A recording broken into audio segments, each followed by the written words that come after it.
24-year-old Joe Garvin, who you see right here, was taken into custody Friday after a months-long investigation. Now, Garvin is charged with 10 counts of possession of obscene material showing a child younger than 17. He was released on a $150,000 bond. And a car overturning and catching fire on Finley Boulevard at Caraway Boulevard. This picture you're looking at now from an AlDOT traffic cam. It happened this afternoon around 12:20. No word on how the crash happened yet, but thankfully no injuries were reported. And Hoover police say this unidentified woman is wanted for questioning in a felony shoplifting case. They say the woman picked up over $750 worth of merchandise, hid the items on another person, then left without attempting to pay. Police are asking you to contact them or Crime Stoppers if you know who she is. You will remain anonymous. And in Dothan, an 18-year-old is now facing a capital murder charge. Police say Jakayla Williams is accused of throwing her newborn baby into a trash bin and a trash compactor. Officers made the gruesome discovery after Williams' family became suspicious when she told them she dropped her newborn off at the hospital. Williams' court-appointed attorney tells the Associated Press postpartum mental health problems could be a factor. A 16-year-old is in custody following a scary scene at a high school football game. The Jefferson County Sheriff's Office says school resource officers were working Hueytown's football game last night when there was a disturbance in the stands. When officers stepped in, we're told the teen, armed with a handgun, ran off but was stopped by school staff and deputies. Now, during that foot chase, players and fans were seen ducking for cover. You can just imagine how scary that was. Now, thankfully, no injuries were reported. The teen is now at a juvenile detention center. The American Diabetes Association, along with several local organizations, donated free grocery care packages to over 100 families and senior citizens. Now, the drive-through giveaway was held at Revelation, Church Ministries this morning in Irondale. A founder with the Change Health and Wellness says this event contributed to those who are in need of food, since most resources are no longer available in their direct community. A lot of resources that have dried up, and the community members are feeling the effects of it.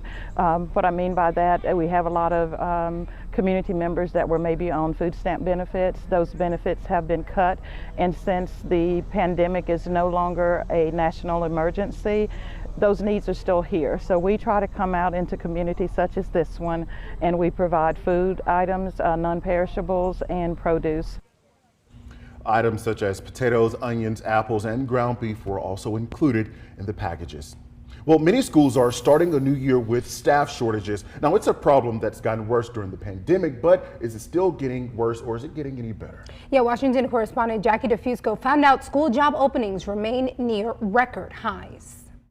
That's right. And a survey from the National Education Association found it's a combination of a number of factors, from a growing list of responsibilities to a lack of respect from the public and student behavioral problems, all coupled with low pay. Through anything. Special education teacher Beverly Folkoff. These are all things that kids have given me over the years to hang up. Is setting up for her 16th school year. We got our new calendar up. The year can start. Construction paper. She'll be teaching 6 students with learning disabilities. Back to normal after staff shortages doubled her classroom size last year. I knew it wasn't what they really needed, but it was the best that we could do with the resources that we had. And resources remain strained in many schools. It still doesn't feel like we're getting paid for the amount of work that we're putting in. An analysis from the National Education Association found, on average, there are more than 322,000 public education job openings so far in 2023, the second highest average of all time, just behind last year's record. Is there any evidence that this teacher shortage is getting better? We are only 1.2% fewer teachers in our system than we were at the beginning of the pandemic. And so that's encouraging. To address the problem, the U.S. Department of Education is urging schools to boost teacher salaries, including with federal COVID funding. They're also implementing a plan to expand the pipeline of teachers through Learn While You Earn apprenticeships, growing from 2 to 21 states and counting. We're not going to get there with the same old playbook. We need some new ideas and some new pathways to be able to support talent in our classrooms. Current teachers warn we're not out of the woods. I don't think we're seeing as many people coming in, and I think we're not seeing plenty of teachers who are still questioning whether or not they're going to stay. But as for Ms. Folkoff, I'm stuck here. This is who I am. That was Jackie DeFusco reporting. Now, federal data shows the recovery varies widely by state, with education employment as low as 16% below pre-pandemic staffing levels. Yeah, meanwhile, more than half of states have taken steps to increase pay within the last 2 years. Well, a new batch of polls are in after the first Republican presidential debate.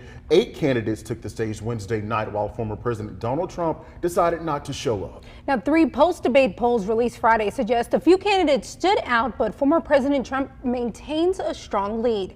First up, let's look at who won the debate. According to Republican voters surveyed by Ledger, political newcomer Vivek Ramaswamy and Florida Governor Ron DeSantis led the pack, followed by former Vice President Mike Pence and former South Carolina Governor Nikki Haley.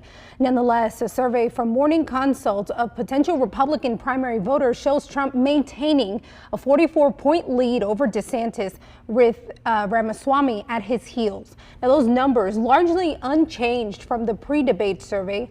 Another poll from Insider Advantage shows a smaller gap between Trump and DeSantis, but this one has Haley surging to 11% support, a notable bump for her compared to earlier surveys. Now, in all, it appears Trump didn't pay the price for skipping the debate, even as his fourth indictment dominated headlines the next day. Well, back in Birmingham, shout out to all the alumni of Winona High School. Go Dragons. Today, the school alumni hosted the alumni picnic at Wiggins Park. Now, Winona was founded 75 years ago in January of 1948. Its notable mascot, the Dragons, alumnus Jeremy Battle, who attended the picnic all the way from Cambridge, Massachusetts, shares why he's celebrating with his class. I'm back for my 20th class reunion, and let me tell you something, nobody does it like Winona High School. There's got to be at least 4,000 folk out here, and we're having the best time of our life, clean fun, having a great time. It's good to be in the city.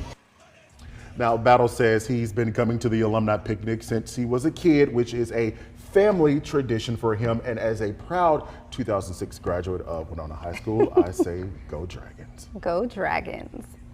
Well, Grammy Award winning artist T-Pain is performing at UAB tonight, so you might want to buy yourself a drink. He's headlining a free concert as part of Blazer Welcome, a 4-week celebration to celebrate the start of the fall semester. Rapper Nando STL will perform first before T-Pain graces the stage of the campus screen at 8 o'clock tonight. Coming up, remembering game show host Bob Barker will share what his publicist says about his death.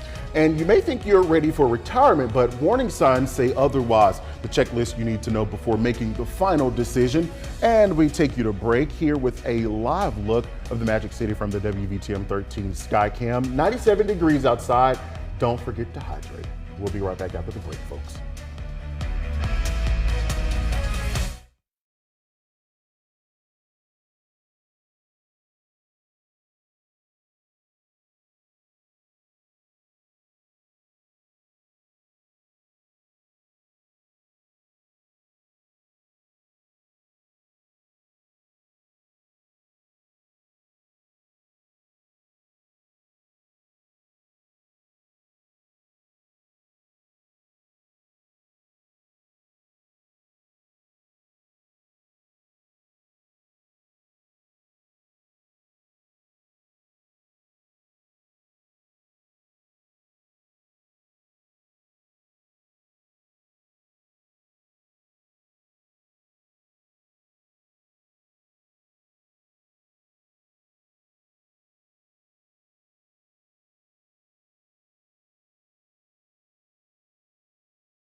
Welcome back. At least 7 people were injured this morning in a shooting that halted a Boston parade. Yeah, the shooting happened during the city's Caribbean Carnival Festival. Police Commissioner Michael Cox confirms that the shooting was unrelated to the celebration taking place at the time. The 7 victims shot all have none life-threatening injuries.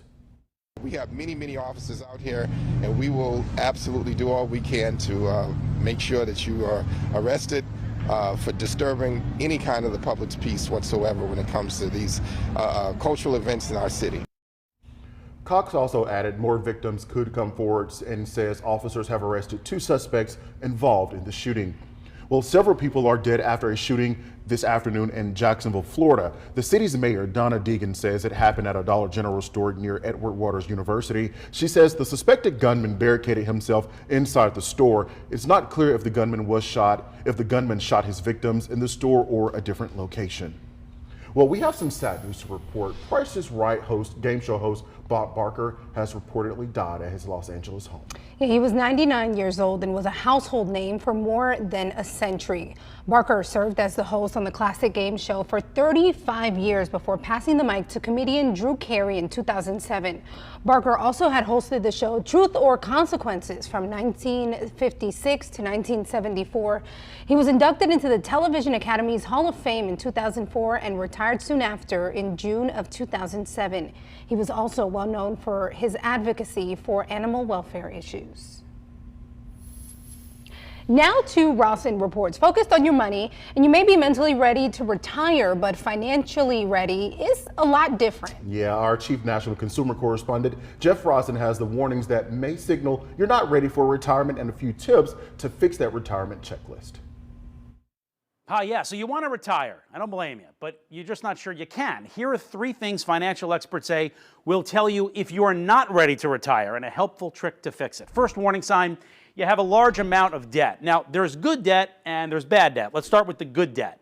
It'd be something like your mortgage. Bad debt, credit card debt. You really don't want to have a lot of bad debt. The advice is your total debt, including your housing, your car, your credit cards, should not exceed $36,000